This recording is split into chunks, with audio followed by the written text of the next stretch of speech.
Assalamualaikum warahmatullahi wabarakatuh. Alhamdulillahirabbil alamin. Asyhadu an la ilaha illallah wahdahu la syarikalah wa asyhadu anna Muhammadan abduhu wa rasuluh.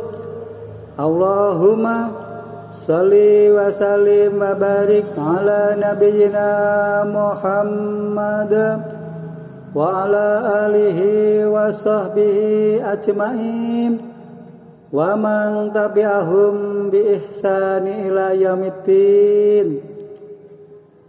Ya ibadallah, usikum wa nafsi bi taqwallah faqad fazal muttaqun.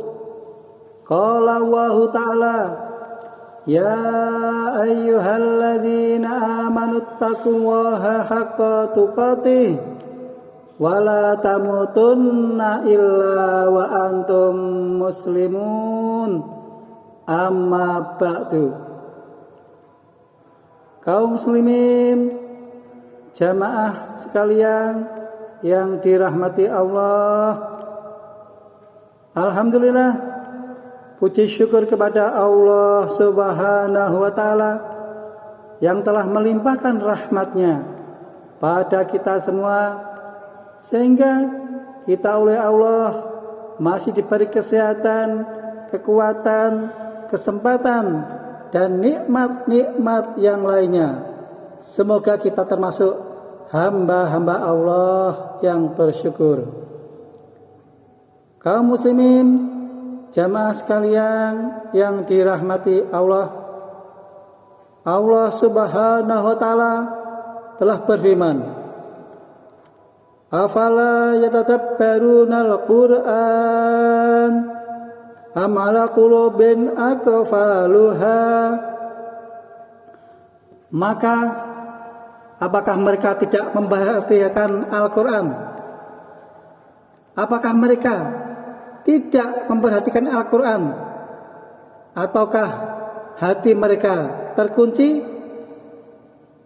Quran surat Muhammad ayat 24. Jemaah sekalian yang dirahmati Allah, meskipun Nabi Muhammad sallallahu alaihi wasallam sudah dipersiapkan oleh Allah Subhanahu wa ta'ala selama 40 tahun untuk menjadi komunikatornya, rupanya hal itu terbukti belum cukup.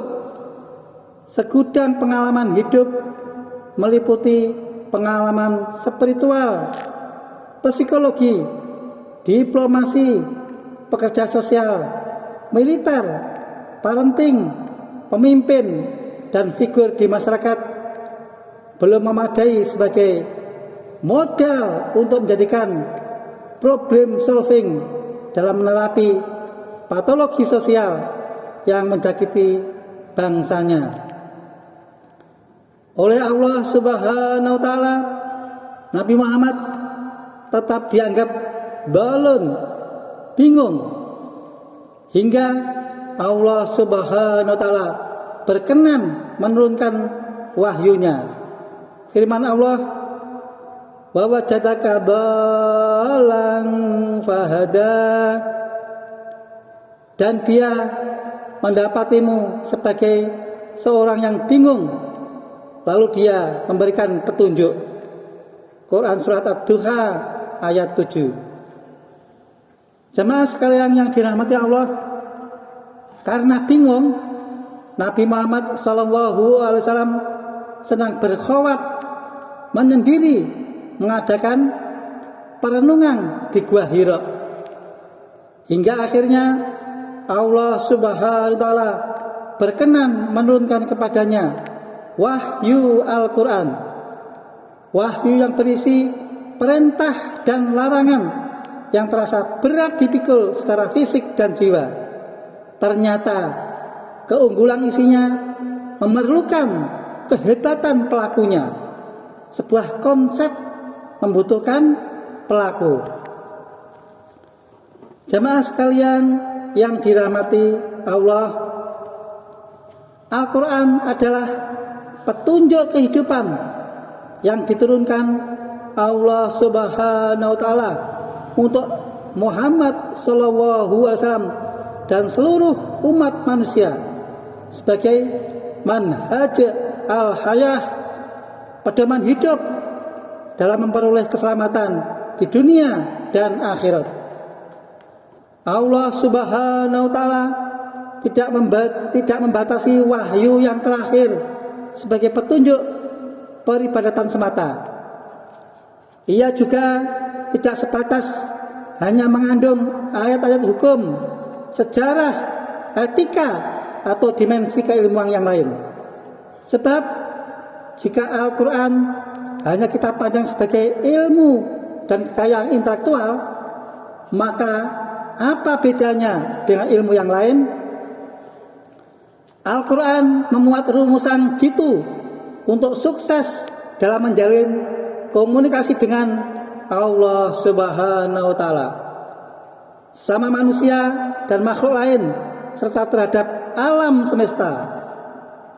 Ketika surat Al-Alaq ayat 1-5 sebagai wahyu pertama turun, Allah Subhanahu wa Ta'ala meletakkan landasan berpikir dan bertindak yang amat penting bagi manusia, yaitu ilmu pengetahuan.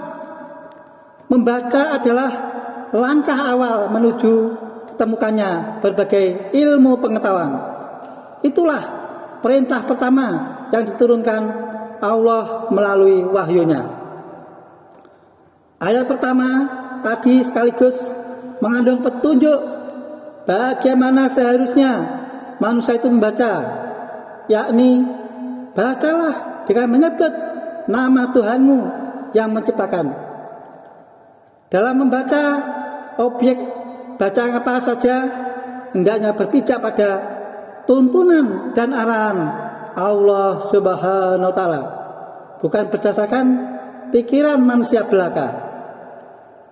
Al-Quran sebagai wahyu dari Sang Khalik memiliki cara sendiri bagaimana seharusnya ia dipahami.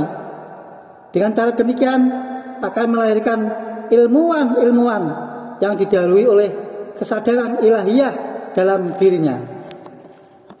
Kaum muslimin, jamaah sekalian yang dirahmati Allah, Syekh Muhammad Abduh mengatakan, berbeda dengan kitab-kitab yang diturunkan sebelumnya, Al-Quran bagaikan gadis belum disentuh oleh tangan-tangan jahil manusia.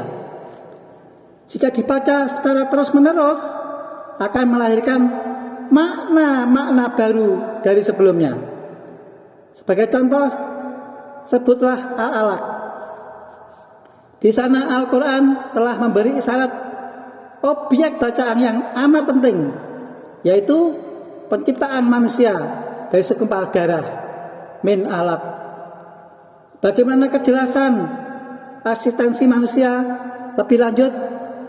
Manusia dipersilakan oleh Tuhan untuk membacanya, mengadakan penelitian lebih jauh sehingga menemukan ilmu pengetahuan tentang embriologi. Manusia diarahkan untuk melihat ke atas, diarahkan untuk melihat ke langit. Manusia diarahkan untuk melihat ke tengah, ke diri sendiri, dan manusia diarahkan untuk melihat ke bawah, ke bumi dan seisinya, serta tempat kembali manusia. Tentunya hal ini makin menguatkan jika Al-Quran benar-benar petunjuk kehidupan manusia yang perlu terus digali kandungan maknanya, baik secara tekstual dan kontekstual. Jika hal ini terus digali dan dielaborasi kandungan maknanya dan tidak dibatasi atau berhenti pada masalah-masalah usul, akidah, ibadah, dan akhlak, niscaya Al-Quran potensial membuat umat Islam menjadi cerdas dalam memahami dan menyikapi berbagai persoalan dalam kehidupan ini. Imam An-Nawawi mengatakan, Al-Quran hamalatul makna. Al-Quran mengandung kedalaman makna yang terus berkembang mengikuti dinamika zaman. Jamaah sekalian yang dirahmati Allah, jika kemampuan tersebut dimiliki, itulah yang dinamakan sebagai kecerdasan Quranic quotient. Kecerdasan Qurani identik dengan kecerdasan tingkat tinggi supra-rasional, kemampuan untuk memahami dan menyikapi sesuatu hal dengan cara pandang Al-Quran. Sebaliknya, jika pendengaran, penglihatan, hati dan instrumen lain yang dikaruniakan oleh Allah mengalami disfungsi, maka ia dijamin disconnect terhadap kalimatullah, ayat-ayat Qur'aniyah, dan khalqullah, ayat-ayat kauniyah. Jika umat Islam memiliki kecerdasan Qur'ani dan memberdayakannya, niscaya ia menemukan dirinya enjoy dalam menjalani kehidupan ini. Tidak ada keluh kesah yang terucap, sebab dalam jiwa mereka telah tumbuh benih-benih kebahagiaan dalam berquran. Batunya mati. Tadi sampai jika terakhir sampai mana Pak? Niko. Jika umat Islam memiliki kecerdasan Qur'ani. Oh niku. Oke. Mungkin dipun ulangi malih ya Pak. Nggih. Kula cese sekedap niku. Nggih. Kaum muslimin, jamaah sekalian yang dirahmati Allah, jika umat Islam memiliki kecerdasan Qur'ani dan memperdayakannya, niscaya ia menemukan dirinya enjoy dalam menjalani kehidupan ini. Tidak ada keluh kesah yang terucap, sebab dalam jiwa mereka telah tumbuh benih-benih kebahagiaan dalam berquran. Bagi seorang muslim, kecerdasan Qur'ani menjadi instrumen efektif dan efisien dalam menghadapi fluktuasi dan dinamika zaman dan persoalan yang menyertainya. Ironisnya, kenyataan menunjukkan dewasa ini umat Islam sendiri masih sangat awam dan mayoritas jauh dari Al-Quran. Jemaah sekalian yang dirahmati Allah, inilah ketimpangan realitas pada umat Islam sekarang. Mereka jauh dari Al-Quran. Umat Islam sudah waktunya digalakan terus untuk memperbaiki dalam berinteraksi dengan Al-Quran.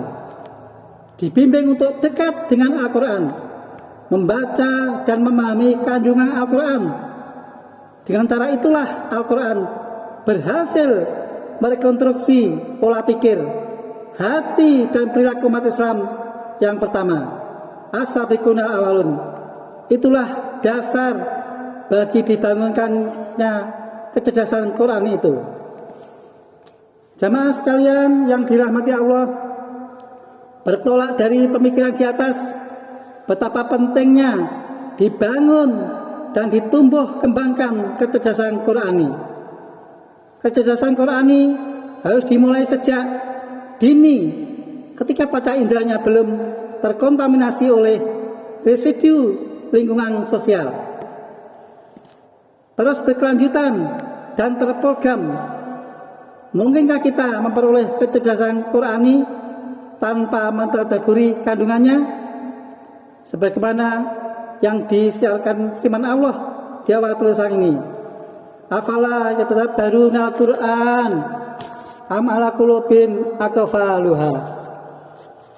Jamaah sekalian yang dirahmati Allah, potensi penglihatan, pendengaran dan hati yang tidak diberdayakan untuk berinteraksi dengan ayat-ayat tanziliyah dan ayat-ayat kauniyah yang digelar di setiap ufuk akan mengalami disfungsi. Allah Subhanahu wa taala berfirman, "Walaqad dzara'na li jahannama katsiran minal jinni wal insi lahum qulubun la yafqahuna biha wa lahum a'yunul la yubsiruna biha wa lahum adhanul la yasma'una biha ulaika kal an'am balhum adallu ulaika humul ghafilun." Dan sesungguhnya kami jadikan untuk isi neraka jahanam kebanyakan dari jin dan manusia. Mereka mempunyai hati tapi tidak dipergunakannya untuk memahami ayat-ayat Allah. Dan mereka mempunyai mata tapi tidak dipergunakannya untuk melihat tanda-tanda kekuasaan Allah. Dan mereka mempunyai telinga tapi tidak dipergunakannya untuk mendengar ayat-ayat Allah. Mereka itu bagikan binatang ternak, bahkan mereka lebih sesat lagi.